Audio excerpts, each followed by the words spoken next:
For 10 years, my brother William and his wife Tanya excluded me from every family holiday, claiming my grief over our parents made me too negative. I rebuilt my life in silence, buying a luxury mountain estate. Now, they want the keys. Before we continue today's story, we have an urgent announcement to make. Due to technical issues, we are pivoting towards another channel. Please subscribe to our new channel, Inherited Revenge. You can find the link in the video description, the pinned comment, and the collaboration tag on this video. Make sure to switch over now so you don't miss out. Thank you for your support. Now back to the story. The betrayal didn't happen with a shout or a scream. It happened in the quiet hum of a hospital room, illuminated only by the sterile glow of monitors and the notification light on my phone. I was lying in a hospital bed, recovering from a severe bout of pneumonia that had nearly turned into sepsis. I had been there for 4 days. My chest felt like it was filled with broken glass every time I inhaled, and my body was so weak that lifting a spoon of gelatin felt like a workout.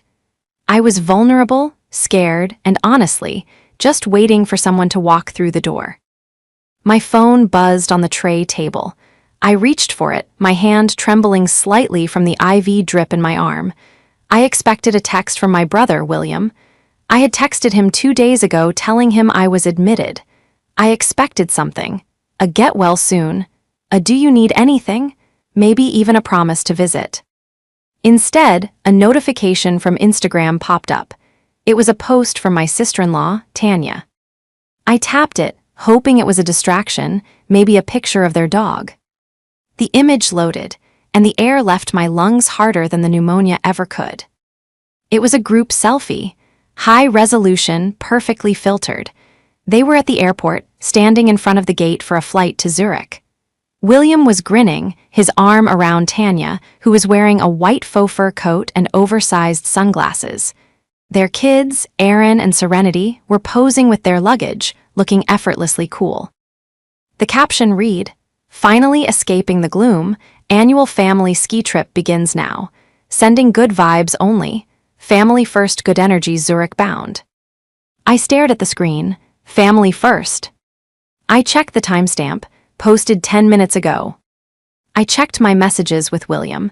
My text from 2 days ago, "Hey Will, just letting you know I'm at St. Mary's pneumonia.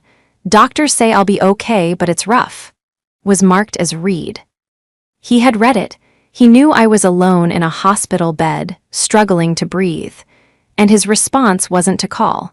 It wasn't to visit. It was to pack his bags, round up his wife and children, and fly to Switzerland for a vacation I hadn't even been told was happening. I dropped the phone onto the sheets. The plastic casing made a dull thud. Tears pricked my eyes, hot and stinging, but I didn't wipe them away. I couldn't. The physical pain in my chest was suddenly eclipsed by a hollow, aching void in my stomach. It wasn't just that they went on a trip without me. That had been the norm for a decade. It was the timing. It was the callousness of leaving your only sister in a hospital ward while you went to sip hot cocoa in the Alps, posting about good vibes while I was fighting for oxygen. I looked at the picture again. William's smile seemed to mock me. He looked so unburdened, so free of guilt. "Family first," I whispered, my voice raspy and broken in the empty room. That was the moment something inside me snapped. It wasn't a snap of anger or a snap of hysteria. It was the sound of a tether finally breaking. The tether that had bound me to them, the desperate need for their approval, the hope that one day they would welcome me back into the fold, it severed. They thought I was too negative. They thought I was a burden. But looking at that photo, seeing the expensive luggage and the forced smiles, I realized something they didn't know. They had forgotten one crucial thing about me. I wasn't the broken little sister anymore. And while they were spending money they didn't have on a trip to impress strangers on the internet, I was about to make a purchase that would change everything. The weeks following my discharge were a blur of physical therapy and solitary reflection. I went back to my apartment, a modest, clean place that William always turned his nose up at, and simply existed. I didn't call them, and they didn't call me. I watched their trip unfold on social media like a slow-motion car crash I couldn't look away from. Tanya posted daily reels of the fondue, the slopes, the après-ski parties. Serenity, my 16-year-old niece, posted TikToks complaining about the Wi-Fi in the chalet and making fun of the old people on the slopes. Aaron, 20 and supposedly in college, mostly posted photos of himself holding expensive bottles of vodka in clubs. William posted nothing, but he was in the background of everyone else's content, looking stressed. I knew that look. That was the look of a man checking his credit card balance every hour. When they finally returned, 3 weeks later, I got a single text from William. "Hey, saw you're out of the hospital. Glad you're good. Trip was crazy, we're exhausted. Let's catch up next month." Next month, not "can I come over and help you with groceries?" Not "I'm sorry I missed you." Just a dismissal disguised as a plan. "Glad you're good," I muttered, deleting the message without replying. I sat at my desk, opening my laptop. My work setup was impressive: 3 monitors, a high-end ergonomic chair, a custom-built PC. To William and Tanya, I was just doing computer stuff.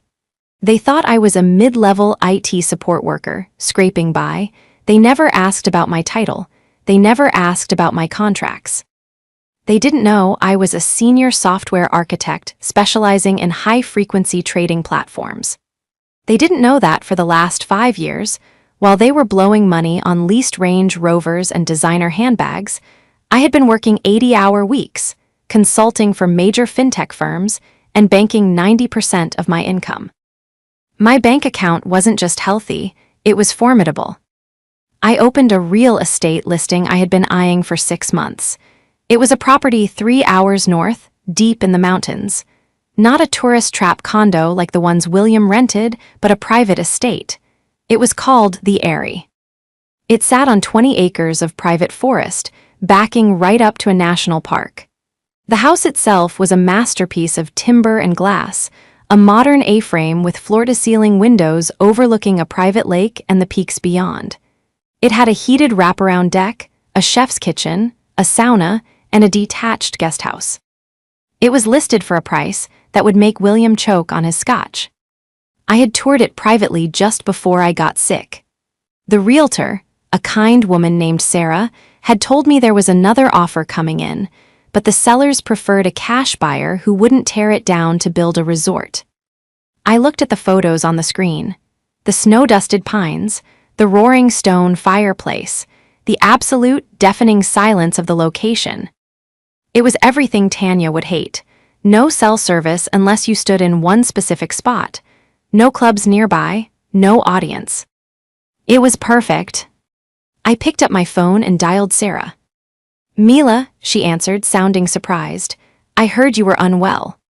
"I'm recovering," I said, my voice stronger than it had been in weeks. "Sarah, is the Eyrie still available?" "It is, but the other buyers are pushing hard. They want to subdivide the land."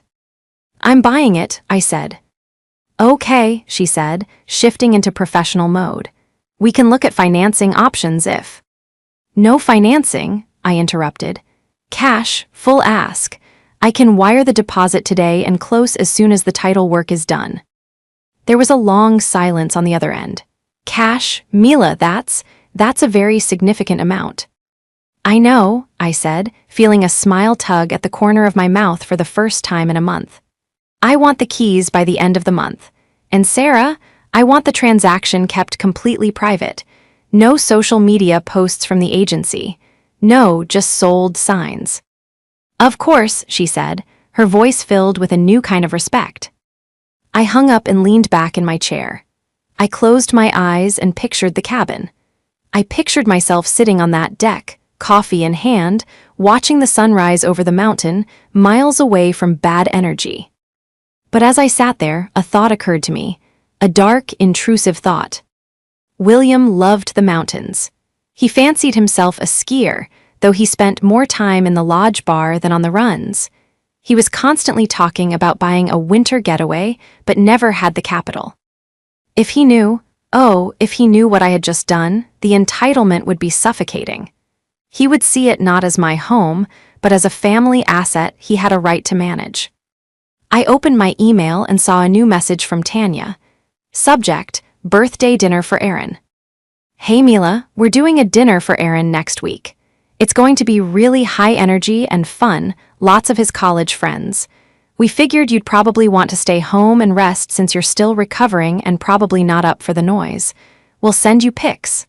Love, T. I stared at the email. Another exclusion. Another assumption that I was too weak, too sad, too low vibration to be included. I didn't reply. I just moved the email to a folder I had named Evidence. They thought they were icing me out. They thought they were punishing me. But they had forgotten one crucial thing. When you push someone away long enough, eventually, they learn to like the distance. And they learn to build walls that you can't just walk through whenever you feel like it. To understand why their rejection stung so much, you have to understand what I gave up for them. When our parents die. D. In a car accident 12 years ago, William fell apart. He was 34, just starting his real estate business, and he didn't have the emotional bandwidth to handle the estate, the funerals, or the grief. I was 30. I had just gone through a brutal divorce. I was raw, but I stepped up. I was the one who met with the lawyers. I was the one who cleaned out Mom and Dad's house, sorting through 30 years of memories while William sat in the living room, drinking Dad's wine collection and crying about how unfair the universe was to him. I gave him the larger share of the inheritance because he said he needed to invest in the business. I signed over the family car to him because Tanya needed something safe for the kids. I absorbed all the debt, all the paperwork, and all the sadness. And for a while, I was depressed.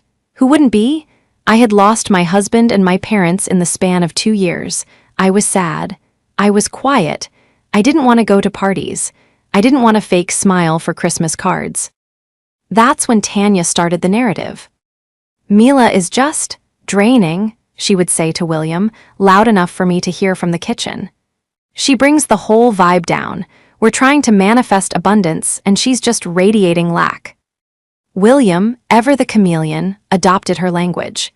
He started telling me I needed to fix my mindset before I could be around the kids. He didn't want my depression catching on to them like a flu. So slowly, I was phased out. Now, sitting in my apartment 3 months after the hospital incident, the phone rang. It was William. I hesitated. I was technically the owner of the area now. I had spent the last 4 weekends up there, moving in furniture, stocking the pantry, and setting up a high-speed satellite internet connection. It was my sanctuary. I hadn't told a soul. I picked up the phone. Hello. Mila, William's voice was booming, overly cheerful. It sounded like a sales pitch. How's my favorite sister? I'm your only sister, William, I said dryly. What's up? Hey, don't be like that. I'm calling to check in. We haven't seen you in. Wow, has it been 3 months? 4, I corrected, since before I went to the hospital. Right. Crazy times, he breezed past it. Listen, I'm actually calling with a bit of a business proposition, or, well, an opportunity. I leaned back, my guard instantly up. I'm not lending you money, William. What? No, come on, Mila. I'm doing great. The market is on fire. He paused, and I could hear him taking a sip of something. Actually, things are a little tight just this quarter because of some liquidity issues with a new development, but that's temporary. No, I was calling because, well, I heard something. My heart stopped. Heard what? I ran into an old friend of yours, Sarah, the realtor. My grip on the phone tightened. Sarah had signed an NDA. She wouldn't have told him.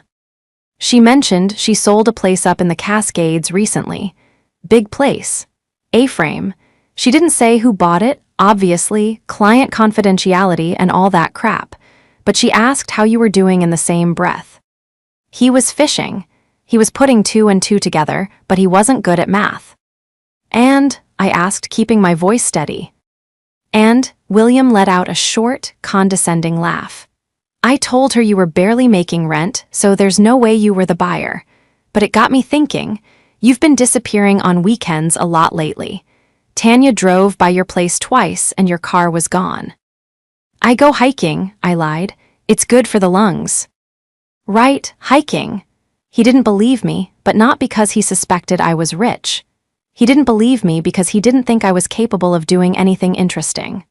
Look, the reason I ask is, Tanya and I are looking for a venue for a winter retreat. We're trying to rebrand her coaching business. High altitude, high frequency, that sort of thing. We need a place that screams luxury but feels rustic. Okay, I said, check Airbnb. We did, everything is booked or trash, he snapped, his nice guy mask slipping for a second. I have a feeling you know someone, or maybe you're house-sitting? Is that it? Are you house-sitting for one of your rich tech nerd bosses up there? That was it, that was his logic. I couldn't possibly own a cabin.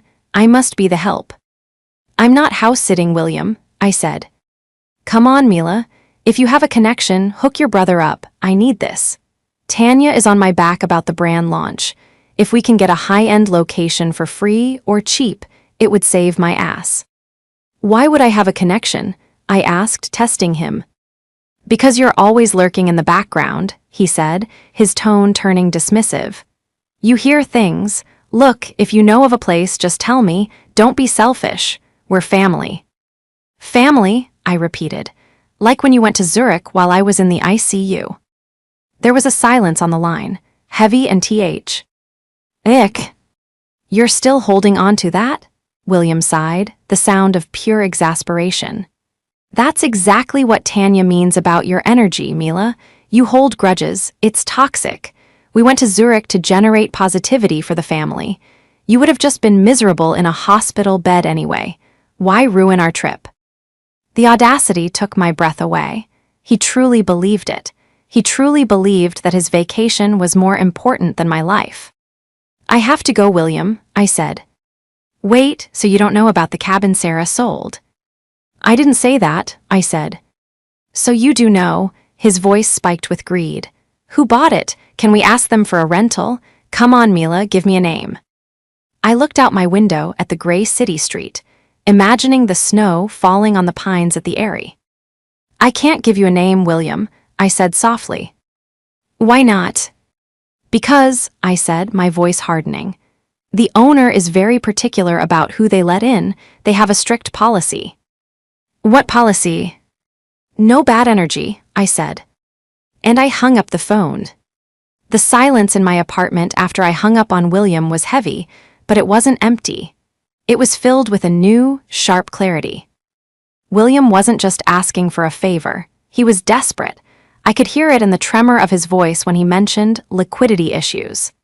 My brother was many things, arrogant, selfish, entitled, but he was rarely anxious about money. He usually believed his own hype. If he was admitting to temporary tightness, it meant he was likely drowning. I sat back at my desk, the glow of my monitors illuminating the dark room. I wasn't just a sister anymore, I was a strategist. And for the first time in my life, I held the cards. Time to see what you're really hiding, Will, I whispered. I opened a new browser window. It wasn't hard to find public records if you knew where to look, and my profession required me to be adept at data mining. I started with his business, Prestige Auto and Estates. The website was slick. Photos of high-end cars, drone shots of mansions, and William's face plastered everywhere with captions like, "Close the deal," and "Luxury is a lifestyle." But the back-end told a different story. I pulled up the county clerk's records. There were 3 liens against his primary residence. 3. 1 from the IRS, 2 from private contractors. I dug deeper. I looked up the high-altitude, high-frequency retreat he had mentioned. It was listed on a flashy landing page Tanya had built. Join us for an exclusive 5-day wealth manifestation retreat in the Alps. Location changed to private domestic estate due to exclusivity. Tickets, $5,000 per person, only 10 spots left. Domestic estate, I read aloud. They had already sold tickets. They had taken money from people, probably Tanya's desperate Instagram followers, promising a luxury winter getaway they didn't have. They had banked on the Zurich trip being a scouting mission, but clearly they couldn't afford a venue there. Now, they were scrambling for a backup. They needed a cabin. Specifically, they needed my cabin, or one just like it, to avoid being sued for fraud. My phone pinged. It was a notification from my bank, a soft, reassuring sound. I looked at the evidence folder again, all the times they had left me out, all the times they had called me negative for grieving mom and dad. They weren't just mean, they were frauds. They were projecting their own chaos onto me. I decided to confirm my suspicion. I needed to know exactly how deep the hole was. I hired a private investigator I had used for background checks on potential employees. I sent him a quick email, need a full asset search on William redacted, verify debt load and pending litigation. Rush job. 2 days later, the report came back. It was worse than I thought. William was being sued by 2 former investors for misappropriation of funds. His dealership was essentially a parking lot for leased cars he couldn't move, and Tanya's credit cards were maxed out. They were living on a razor's edge, using new debt to pay old debt. The winter break trip wasn't a vacation. It was a desperate attempt to host this retreat, take the remaining cash, and pay off the most aggressive creditors before the walls closed in. If I didn't give them the cabin, they wouldn't just be disappointed. They would be exposed. I sat back, a cold smile touching my lips. Well, isn't that interesting? I had the leverage. I knew their secret. Now, I just had to wait for them to make the next move, and I knew exactly how to make them do it. I posted a single photo on my own private Instagram account, the one I only allowed a few close friends to follow. But I knew Tanya had a burner account she used to spy on me. She couldn't help herself. The photo was simple, a view from the deck of the Airy. The sun setting over the snow-capped peaks, a glass of expensive red wine on the railing, and the caption, "Finally home. The air is just cleaner up her." I didn't tag the location. I didn't tag anyone. I waited. It took exactly 45 minutes. My phone rang. It wasn't William this time. It was Tanya. "Mila," she chirped, her voice pitched an octave higher than normal. "Oh my God, how are you?" "I'm fine, Tanya," I said, putting her on speaker while I continued to type code on my main screen. "What can I do for you?" I saw your post. The view, it's breathtaking. Where is that?" "It's my new place," I said casually. "Your new place?" She paused, the gears turning audibly. "You mean you're renting it?" "No," I said, "I bought it, closed last week." There was a dead silence on the line. I could practically hear her doing the mental math, trying to reconcile the broke, negative sister with the owner of a luxury mountain estate. "You bought it." Her voice dropped the cheerful facade. "With what money? Did you get an inheritance check we didn't know about?" "No, Tanya, with my earnings. I've done quite well for myself lately." Oh, the jealousy was palpable, thick and acidic. "Well, that's great, really great. William will be so surprised." "I'm sure he will be." "So," she pivoted, her hustle kicking in, "since you have this huge place and it's just you, right? Because you're single." "It's just me," I confirmed. "Right, well, listen, we're in a bit of a bind. We have this massive opportunity for the family. A retreat, high-end clients. We were going to do it in Aspen, but the venue fell through at the last minute, total nightmare, bad vibes everywhere. We need a place for winter break, just for a week. We'd pay you, of course, or, we could cut you in on the profits." "You want to rent my home?" I asked. "Not rent, silly. Use. We're family, and it would be great exposure for you. We could tag you, hosted by Mila. It would help your brand." "I don't have a brand, Tanya." "Everyone has a brand. Look, William is going to call you. He's the business guy. But honestly, Mila, this could be the thing that brings us all back together. The kids miss you. Aaron was just asking about his Auntie Mila yesterday." I knew for a fact Aaron hadn't asked about me in 5 years unless he needed cash. "Let me speak to William," I said. "He's right here." There was a shuffling sound, and then William's voice came on. He didn't sound friendly. He sounded entitled. So, he started, no greeting. You bought the area, Sarah's listing. I did. How? He demanded. How the hell did you afford a $3 million property, Mila? Are you laundering money? I work, William, hard. While you were posting selfies in Zurich, I was closing contracts. Whatever, he scoffed. Look, we don't have time for your little secret life right now. Tanya told you the situation. We need the cabin for the last week of December. We have 10 VIP guests coming. We need the main house and the guest house. You can stay in the loft or, honestly, it might be better if you weren't there. The guests need total privacy. Let me get this straight, I said, my voice calm but icy. You want to kick me out of my own house for a week to host a retreat I wasn't invited to for a business that excludes me. It's not excluding you, William shouted. It's business. These people are paying for a high-frequency experience. You know how you get. You're heavy. We can't risk you crying about mom or bringing down the mood. It's a bad look. There it was, the trigger, the justification they had used for a decade. So I'm too negative, I said. Too much bad energy. Yes, Tanya chimed in from the background. It's nothing personal, Mila. We just need high vibes only. I took a deep breath. I looked at the pie report on my screen. The debts, the lawsuits, the desperation. I see, I said. Well, William, Tanya, I have an answer for you. Great, William said. Send me the address and the key code. We'll need to send a cleaning crew in too. No, I interrupted. What? My answer is no. Mila, don't start, William warned. I'm not starting anything. I'm finishing it. You can't use the cabin. Why the hell not? He exploded. We're family. You're going to let it sit empty while we lose this opportunity. I'm not letting it sit empty, I said, leaning into the microphone, enjoying every syllable. I'm going to be there, enjoying my home, and as for why you can't come. I paused for effect. You said it yourself, William. My home is a sanctuary. I've curated a very specific atmosphere, and I'm afraid I can't let you in. Stop playing games, he growled. I'm not playing, I smiled, I said, letting the warmth of victory seep into my voice. Sorry, it's just for people with good energy. You little.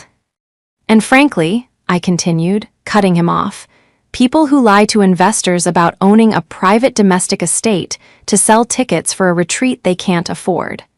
That's very bad energy, William. Very low vibration.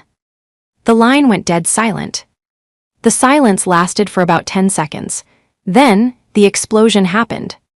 How do you know about that? William hissed, his voice dropping to a dangerous whisper. I know everything, Will, I said. I know about the liens. I know about the lawsuits from the investors in your luxury condo development that never broke ground. I know Tanya's credit score is lower than her shoe size. I know you sold tickets to this retreat promising a venue you didn't have. You've been spying on us, Tanya screeched in the background. She's a stalker. I told you she was toxic. I did a public records search, I said. It's not stalking, it's due diligence. Something you should have done before you spent 50 grand on a Swiss vacation you couldn't afford.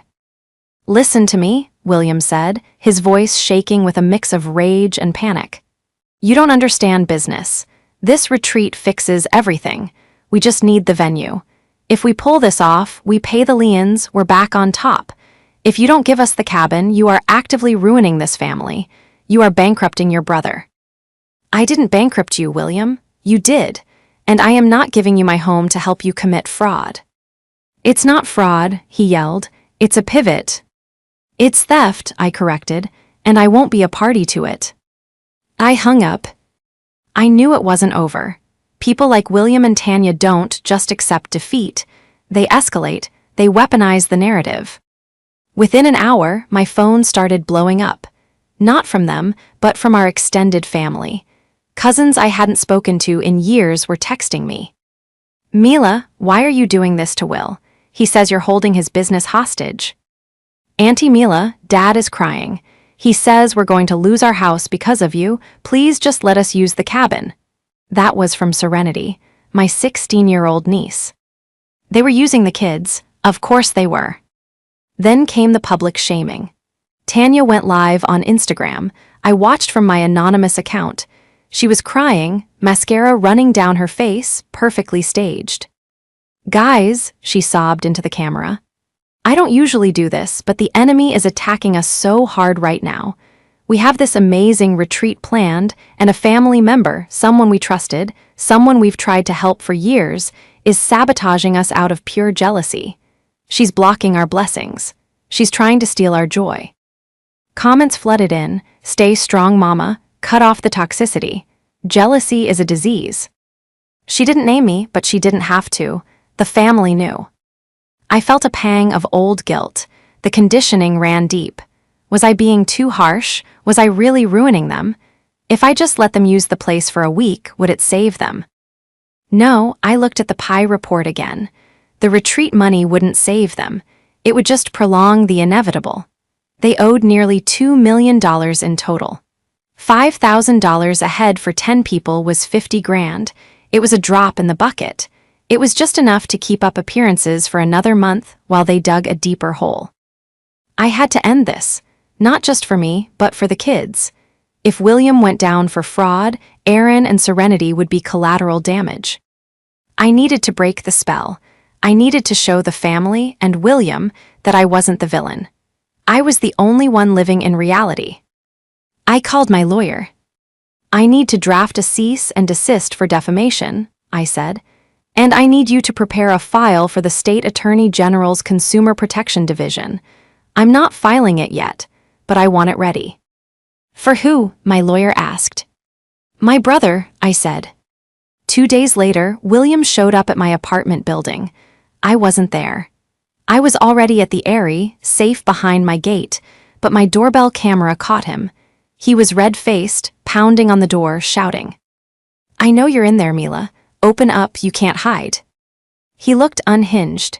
He looked like a man who had run out of options. He pulled out his phone and called me.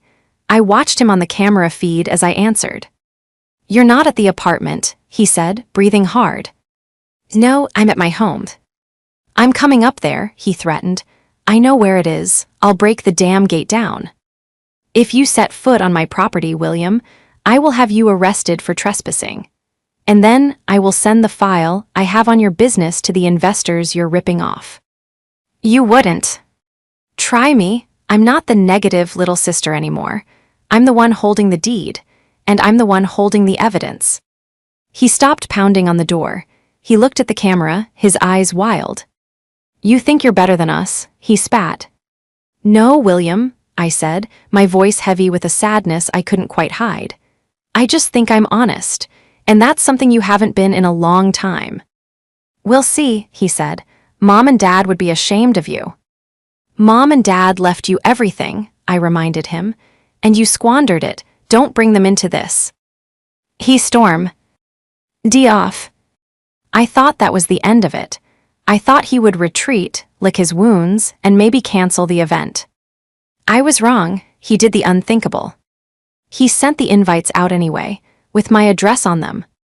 I found out when a catering van pulled up to my gate 3 days before Christmas. The driver buzzed the intercom. "Delivery for the Prestige Retreat. I have 20 cases of champagne."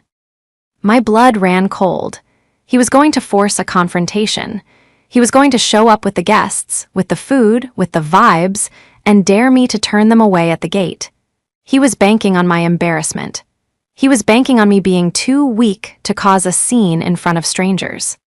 He had forgotten I wasn't weak. I was prepared. "Turn around," I told the driver. "There is no retreat here." "But the order is paid for." "Then keep the champagne, but you're not coming in." I hung up and dialed William. He didn't answer. "Okay," I said to the empty room.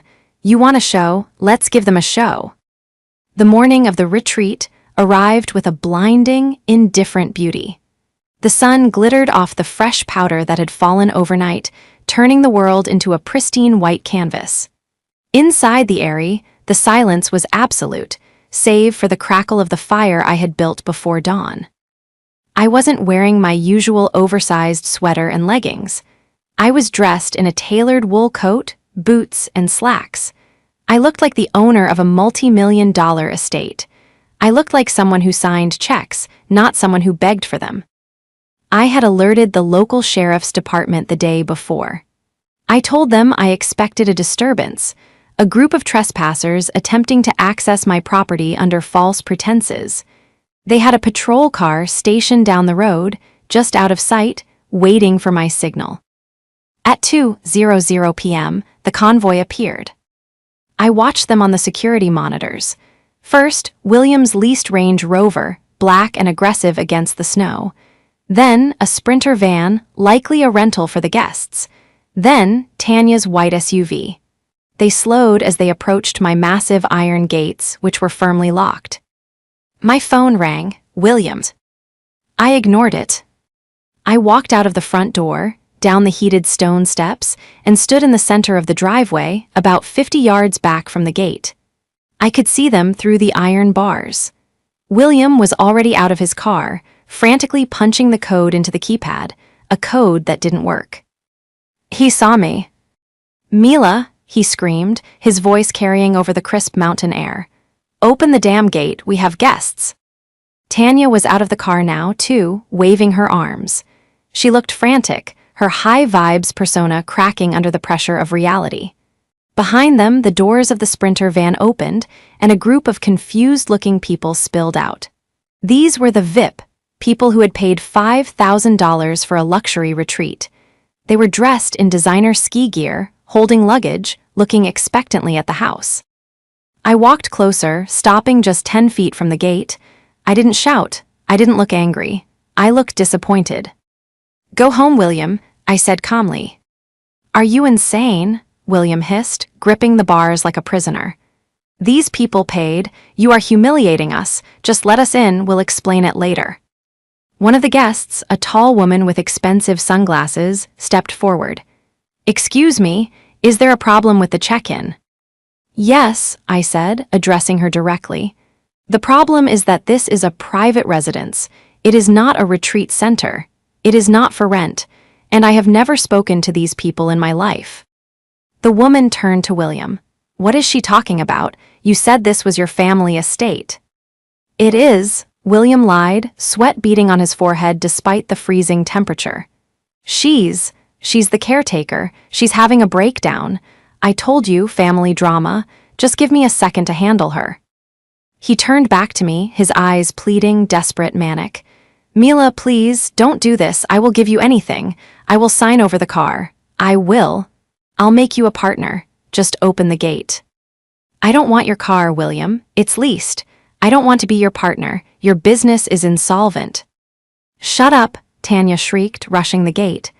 "Don't you dare ruin this for us, you jealous, bitter witch. You've always wanted to see us fail." "I didn't want you to fail," I said, my voice rising just enough to cut through her hysteria. "I wanted you to be honest, but you can't do it." I pulled a manila envelope from inside my coat. I held it up. "This," I said, "is a cease and desist order. And this," I pulled out a thicker stack of papers, "is a copy of the lien filings against Prestige Auto, the bankruptcy petition you drafted but haven't filed yet, and the proof that you have taken $50,000 from these people for a venue you do not own." The guests gasped. The tall woman looked at William, her expression shifting from confusion to "Oh, fury." "Is that true?" she demanded. No, William stammered, backing away from the gate. "She's lying, she's mentally ill, we own this place, it's in a trust." "Show them the deed, William," I challenged. "Or show them the rental agreement, show them anything." He froze, he had nothing. "You took their money to pay off your gambling debts and the 3 months of back rent on your own house," I continued, relentless. "You dragged our family, your children, and these innocent people up a mountain in the middle of winter to a house you have no right to enter, because you thought I would be too weak to stop you." I looked past him to the back seat of the Range Rover. I saw Aaron and Serenity. They weren't looking at their phones. They were staring at their father, their faces pale, their eyes wide with a sudden, horrifying understanding. They were seeing the man behind the curtain for the first time. "I called the sheriff," I said softly. "They are 2 minutes away. If you leave now, you might be able to refund these people before they press charges, but you are not coming in here." William stared at me. The arrogance was gone. The entitlement was gone. All that was left was a small, frightened man who realized his house of cards had finally collapsed. "You're dead to me," he whispered, his voice shaking. "You hear me, you have no family." "I know," I said. "You made sure of that years ago." The sound of a siren cut through the air. William flinched. He looked at the guests, who were now shouting, demanding their money back, taking photos of his license plate. He looked at Tanya, who was sobbing into her hands. He looked at his kids, who refused to meet his eyes. He got back in the car. "Get in," he screamed at Tanya. They scrambled into the vehicle, tires spinning on the ice as they peeled away, leaving the confused guests and the Sprinter van driver standing at my gate. I pressed the button on my remote. The heavy iron gates swung open. The guests looked at me wary. "You can't stay," I said gently, "but you can come into the courtyard to wait for the sheriff. He'll need your statements." The tall woman looked at me, then at the retreating Range Rover. "He said you were the negative one." I smiled, a sad, tired smile. "He says a lot of things." The fallout was swift, brutal, and entirely public. The high-frequency retreat became a local news scandal. The guests, armed with the sheriff's report and my statement, filed a class-action lawsuit for fraud. It triggered a domino effect. The investors William had been dodging came out of the woodwork. The IRS got involved. Within 3 months, Prestige Auto and Estates was dissolved. William and Tanya filed for Chapter 7 bankruptcy. They lost the house, the cars, the club memberships, everything that defined them. I didn't gloat, I didn't post about it. I watched it happen from a distance, feeling a strange mix of relief and sorrow. It didn't have to be this way, but they had chosen the lie over the truth every single time. I stayed at the Eyrie through the winter. The solitude was healing. I learned to chop wood. I learned to identify bird calls. I learned that silence wasn't empty, it was full of peace. One afternoon in March, as the snow was beginning to melt, my gate buzzer rang. I checked the monitor. It was an old sedan, rusted at the wheel wells. Serenity got out of the passenger side. She looked different. No makeup, no designer clothes. She was wearing a simple puffer jacket and jeans. I buzzed her in. I met her on the porch with 2 mugs of hot chocolate. She looked at me, her eyes red-rimmed. "Dad said not to come," she said, her voice small. "I figured," I said. "He says you ruined us." "Do you believe that?" She looked out at the lake, shivering slightly. "No, I saw his face at the gate, Aunt Mila. He was scared. He knew he was lying." She took a breath. "We're living in a 2-bedroom apartment in the city now. Mom is working at a retail store. Dad just sits on the couch." She turned to me, tears spilling over. "Why did they do it? Why didn't they just tell us we were broke?" "Because they were afraid," I said. "They were afraid that without the money, they weren't worth anything. They thought the good energy came from the things they bought, not the people they were." I handed her the mug. "I have a guest room," I said. "In the loft, it has a view of the sunrise, it's quiet. If you need a break, if you need to study for finals, it's yours." Serenity looked at me, shocked. "But, Dad said you hate us. He said we have bad energy." "I don't hate you, Serenity. I hate the lie. But you—" I reached out and brushed a stray hair from her face. "You're not the lie, you're just a kid who got caught in it." She started to cry then, really cry, the kind of sobbing that shakes your whole body. I pulled her into a hug. It was the first time I had hugged my niece in 10 years. She stay. Ed for the weekend, then she stayed for spring break. Eventually, Aaron came too. He was angrier, more defensive, but he needed a place to crash and I gave him chores. I made him chop wood. I made him help me fix the deck. I showed him that work, real, physical work, felt better than pretending to be rich. I never reconciled with William and Tanya. They were too far gone, too consumed by their own narrative of victimhood. To this day, they tell anyone who will listen that I stole their inheritance and sabotaged their business. But it doesn't bother me anymore.